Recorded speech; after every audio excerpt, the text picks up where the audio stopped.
Valid at legal ba yung ginawang pagbabago ng liderato kahapon? Sa tingin ko valid kasi may quorum. Bakit ko nasabi na may quorum? Kasi nga 23 lang yung mag-attend eh. Kasi yung isa under court detention eh.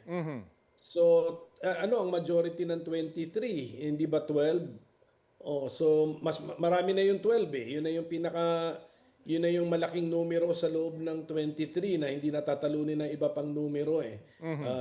So yun na yung minimum number na hindi natatalunin ng iba pang numero. So 12. Eh meron 12, meron silang 12 kahapon eh. So may quorum. We can say that there is a quorum. Tapos ang implikasyon if there is a quorum, ano business ng Senado to act on motions, to act on bills, to deliver privileged speeches, to organize, etc. Marami pang mga pass resolutions. So, ang ginawa nila, may motion tuloy, na-actionan tuloy yung motion na yun to declare all elected positions vacant. Sa puntong ito, kaninong liderato po ba ang dapat kilalanin? Well, to be practical about it, ang ginawa nung 12, yung 12 kahapon, nag-elect sila ng acting Senate President.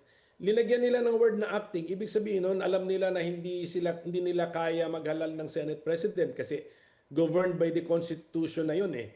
Ang ginawa lang nila, meron tayong tinatawag na acting Senate President para tumakbo pa rin administratively, tumakbo pa rin ang institusyon ng Senado.